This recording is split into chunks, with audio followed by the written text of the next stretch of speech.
ආයුබෝවන් ඔබට අද දවසේ මම අරන් ඉන්න බලාපොරොත්තු වෙන්නේ මේ වීඩියෝ එකෙන් මස් මාළු පොළොස් සැඹුල් වගේ කරි ව්‍යංජන හදනකොට යොදා ගන්න 3-5 මිශ්‍රණය ඒකටත් අගය එකතු කරලා කොහොමද කිසිම රසකාරකයක් නැතුව ඉතාමත්ම රසට ව්‍යංජන රසවත් කරන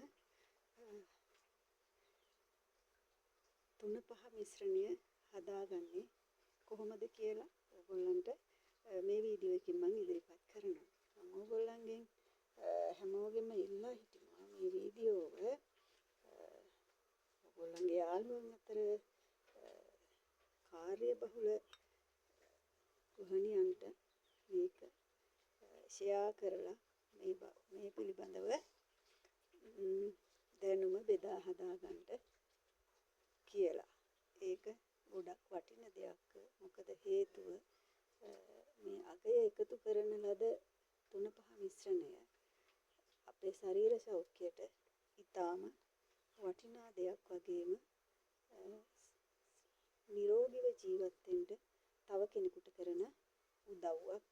හොඳයි අපි දැන් බලමු කොහොමද මේක හදාගන්නේ කියලා. මේ ඔයගොල්ලන්ට මේ පේන්න තියෙන මේ අමුද්‍රව්‍ය අපි සාමාන්‍ය විදිහට ගන්න ඒවා. හැබැයි මේවා මේ කරපිංචා ටිකක් වැඩිපුර ගන්න ඕනේ. මේවා මගේ වත්තෙන් කඩා ගන්න හින්දා මට වියදමක් යන්නේ නැහැ. මම මේ ටික අවුවේ තමයි මේ වේලගෙන තියෙන්නේ. මේවා හොඳට කරවෙන්න මේක දවසකින් මේක වේල ගන්න පුළුවන්. මම මේවා වේල ගන්නේ කොහොමද කියලාත් මට ඔයගොල්ලන්ට වෙනම කියලා දෙන්න පුළුවන්. මේ ඉක්මනට කොහොමද මේක එක දවසකින් වේල ගන්න කියලා. මේ අපේ වැඩිහිටියෝ පරම්පරාවේ පැරණි මුතුන් මිත්‍ර මේ සූර්යාලෝකයෙන් වේලලා තමයි බොහෝ ආහාර ඒ කාලේ කල් තබා ගත්තේ සහ සකස් කරගත්තේ. ඉතින් ඒ අනුව තමයි මේ කොළ ಜಾති විවිධ කොළ වර්ග අවුවේ එක දවසින් පාට වෙනස් වෙන්නේ නැති වෙන්න මේ ඉක්මනින්ම වේලා ගන්න කොහොමද කියලා මම ඔයගලන්ට පස්සේ දවසක වෙන වීඩියෝ එකකින් කියලා දෙන්නම්. මේ මම මේ වේලාගත්ත කරපිංච ටික මේක හරිය සුවඳයි සුවඳටම තියෙනවා. කරපිංච සුවඳට. ඊට පස්සේ මේ රම්පෙත් මගේ වත්තෙන්ම කපාගත්ත රම්පේ කොළ. මෙතන රම්පේ කොළ 15ක 20ක විතර රම්පේ ටිකක් හොඳට හීනියට ලියලා එච්චරමත් නෙවෙයි මේ පේන සාමාන්‍ය විදිහට මේකත් හොඳට කර වෙලා තියෙනවා. මේකත් අවුවේ වේලාගත්තේ. මේක දවසකින් වේලාගත්තේ පැය 3-4ක් යනකොට මේ ටික වේරුණා හොඳ කර වෙන ගානට. මම හැම දවසකම වගේ කරන්නේ මේක. මේ අපේ අම්මලා කරෙත් එහෙම අත්තම්මලා පරම්පරාවේ සියලුම දෙනා කිරියම්මලා ආහාර සකස් කරගත්ත විදිහ තමයි මේ. ඊට පස්සේ මේ ටික එහෙම ඊළඟට අපි මේ මිරිස්. මේකට මිරිස් අනිවාර්යයෙන්ම ගන්න ඕනේ. මේ මිරිස් ටික බැදලා ටිකක් වැඩිපුර මිරිස් ටිකක් ගන්න ඕනේ. එක කරහ කීපයක් නෙවෙයි. මේ ටික හොඳට බදින්න ඕනේ. මේ පිච්චෙන්නේ නැති වෙන්න මේවා මම නම් දරලිපේ තමයි බැදගත්තේ තාච්චික.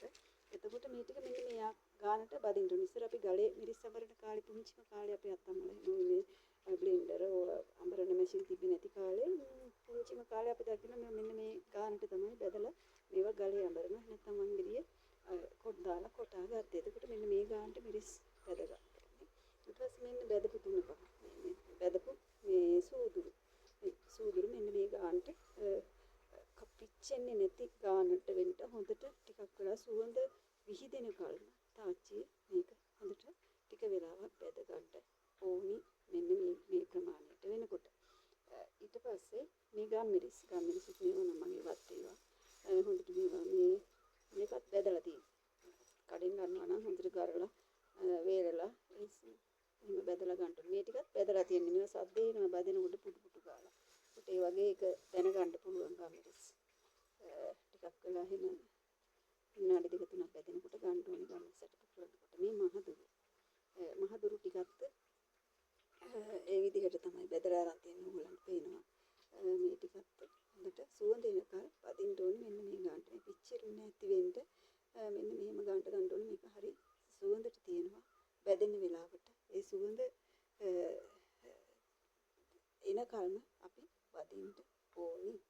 මේ විශේෂයෙන්ම මේක සුවඳ එන්න ඕනේ ගොඩක්. ඒක නිසා ටිකක් වැඩිපුර අපි බදිනවා. අනිත් ඒවා වගේ නෙවෙයි. මේ කොත්තමල්ලි ටිකක් වැඩිපුර ගන්නවා. සාමාන්‍යයෙන් සූදුරු වලට වැඩිය 3-5 හදනකොට කොත්තමල්ලි වැඩිපුර ප්‍රමාණයක් දාන්න සූදුරු ග්‍රෑම් 50ක් ගන්නවා නම් මාදුරු ග්‍රෑම් 50ක් ගන්නවා නම් ඒ දෙක 50 දානකොට මේක 200ක් ග්‍රෑම් 100ක් 150කට විතර වගේ වෙන්න මේ ටික දාන්න මිශ්‍ර කරගන්න. එහෙම. ඊට පස්සේ මෙතන තියෙනවා කුරුඳු පොතු, සාදික්කා, එනසල්, කරාමුණටි. ඒ ඔක්කොම එකට දාලා මේ ටික හොඳට බෙදලා තියෙනවා. හොඳට මතක තියාගන්න ඕනේ මේ එනසල් ගෙඩිය පිටින් වදින්නේ නැහැ. මේක ඇතුලේ ඇට තියෙනවා. මේ ඇට බෙදෙන්න ඕනේ. ඒක නිසා මේ ඇට බෙදුනහම තමයි මේකේ සුවඳ හොඳට එන්නේ. ඒක නිසා ගෙඩිය පළලා මේ ඇට හොඳට බෙදෙන විදිහට මේක බෙද ගන්න ඕනේ. එතකොට තමයි බැට් මේවා ඔක්කොම එකට බෙදගෙන මේ ටික තියෙන්නේ. දැන් ඊට පස්සේ ඔන්න ටික සාමාන්‍යයෙන් අපි භාවිතා කරන ටික මේ ටික තමයි අපි සාමාන්‍ය මස් කරි, ආලු කරි, පොළොස් සෙම්බුල් ඒ වගේ බෙදපු 3-5 දාන එකකට ගන්න දේවල් ටික. ඊට පස්සේ මෙන්න මේකෙන් තමයි අපි මේකට වටිනාකම. දැන් මම අලුතින් අගයක් එකතු කරන්න හිතාගෙන මේ දේවල් එකතු කරන්නේ. මෙතන තියෙනවා ග්‍රෑම් 50. ඕගොල්ලන්ට මේකේ සමහර දේවල් නැති වෙන්න පුළුවන්, සමහර දේවල් තියෙන්න පුළුවන්.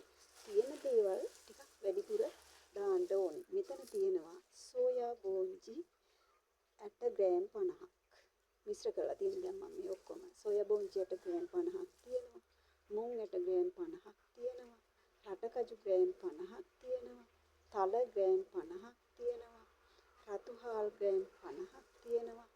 රතු කවුපි ග්‍රෑම් 50ක් තියෙනවා මෙතන. මේ ඔක්කොම කොල්ල ග්‍රෑම් 50ක් තියෙනවා. මේ ඔක්කොම ඇට වර්ග ධාන්‍ය වර්ග. ඉතාමත් පෝෂණීය ධාන්‍ය වර්ග. මේ ටික මේකට අපි මිශ්‍ර කරනවා මේ ඔක්කොට.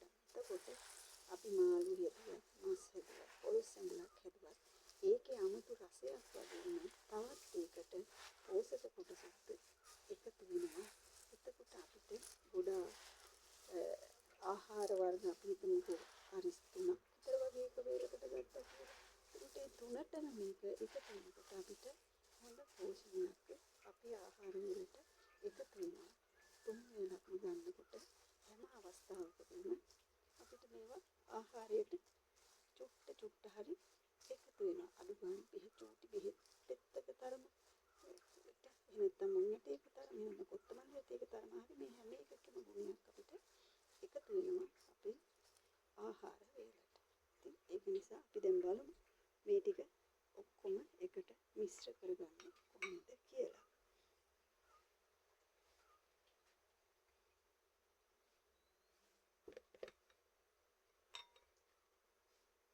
කොත්තමල්ලි දැන් මහදෙක ටික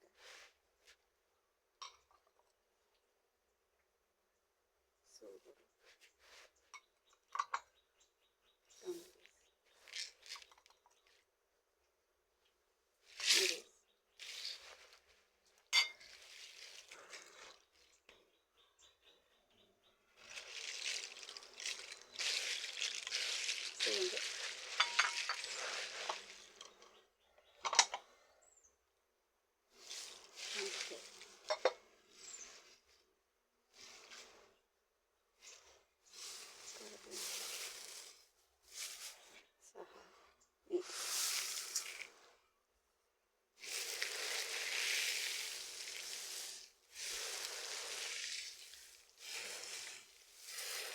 හොඳ පාටකුත් තියෙනවා. ලස්සන තද බ්‍රවුන් පාටක් වගේ කළුවම නෙවෙයි. කළුවමම ප්‍රියතාවයක් නේ. අපි ආහාර ගන්නකොට අපි අස්සලින් ආහාර අනුභව කරනවා. සුවඳින් ආහාර අනුභව කරනවා. රසයෙන් ආහාර අනුභව කරනවා. එතකොට තද කළු වගේ කියන්නේ එච්චර අපි ප්‍රියනේ. මාළුවක් වුණත් කළු පාට වුණත් ඒකේ ඇස් වලට අපිට ඒක කණ්ඩ චර ආස හිතෙන ගතියක් දැනෙන්නේ. ඇස්වලින් දැකලා තමයි මේක දැන් මේවා හැදුවම ගමන්ට මේක අඳලා බලන්න බ්ලෙන්ඩර් කරන්න දැන් ඊට පස්සේ මේ ගානට තියෙන කරපුවා තරම් මේකට ඔයගොල්ලන්ගේ ගෙදර වත්තේ තියෙනවා නම් හරි කරපින්ක එහෙම අතේ හරි ඉති කියන්නේ කරපින්ක ඉති දෙක තුනක් දාලා බෑ එහෙම දාලා ඒක එතකොට අර පොන්නා වගේ බොහෝම ස්වල්ප ප්‍රමාණයක. ඒකයි අපිට අපේ ඇඟට ටිකක් දැනෙන්නේ. අපේ ශරීරයට දැනෙන්න දාන්න ඕනේ මේක නිපහවල වැදගත් දේවල්. ඒකට මේ කරපිංචා කියන්නේ තාමත් හොඳ ආහාරයක්. ඖෂධයක්. ඒකට මේ ඖෂධ වර්ග මේ පෙන්නල වගේ සූප්පක් මේවා කරන්න අපේ ගම්වල තරමේට එහෙම ඉන්නේ නැහැ. ඒක ටිකක් වැඩිපුර දැනෙන්න දානවා. අපේ ඉද ශාස්ත්‍රයේ එහෙමයි. ඒක දැනෙන්න ඕනේ අපේ ඇඟට ශරීරයට. ඒකට අන්න ඒ වගේ ඒක නිසා මේ කරපිංචා කොළ පුළුවන් තරම් වත්තේ තියෙනවා. ටිකක් වැඩිපුර දැම්මට තමයි වේලක්. එකක් දෙකක් දාලා කරපිංචා දැම්මම කියලා එහෙම වෙන්නේ නැහැ. ඒක නිකන් දැම්මා කියලා විතරයි කියන්නේ. ශරීරයට අවශ්‍ය තරමටම නෑ. එහෙම වෙන්නේ අර ආහාරයක තියෙන දුර්ගුණයක් වුණත් මත වෙනවා. ඒක යටපෑ ගන්න ශක්තියක් අපි දීලා මේකට. දැන් මේ ටික මේ විදිහට තියෙනවා.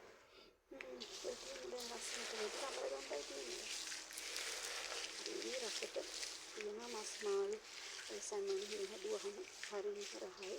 මේවා ටිකක් පස්සේ මම කියලා දෙන්නම් මේ මොනවටද මොනවටද යොදා ගන්න කියලා. හරිම රහ කරගන්න තාමත් හොඳයි. කිසිම කෘත්‍රිම රසකාරකයක් එතකොට අවශ්‍ය වෙන්නේ නැහැ. ඉතින් මේ වීඩියෝ එක පිළිබඳව ඔබට අදහස් කමෙන්ට් කරන්න. ඔබේ අදහස් ඔබ මේක හදාගන්න තාමත් මුදායකයි. දරුවන්ට ළමයි හම්බෙන්නේ නම්මලාට හැමෝටම මේක ඉතාමත්ම ඖෂධීය ආහාරයක් සකස් කරගන්න අවශ්‍ය දෙයක් විදිහට තමයි අපි මේක ඉදිරිපත් කරන්නේ. ඉතින් මේ වීඩියෝ එක පිළිබඳ අදහස් කමෙන්ට් කරන්න. ඔබ මේක හදාගෙන නිරෝගී ජීවිතයක් උදා කරගන්න. නිරෝගීමත් ආහාරයක් සකස් කරගන්න. මොටම අලුත් අවුරුද්දේ පුළුවන් වෙන්න ශක්තිය ධෛර්යය ලැබෙන්න කියලා ප්‍රාර්ථනා කරනවා. මොටම ආදරේ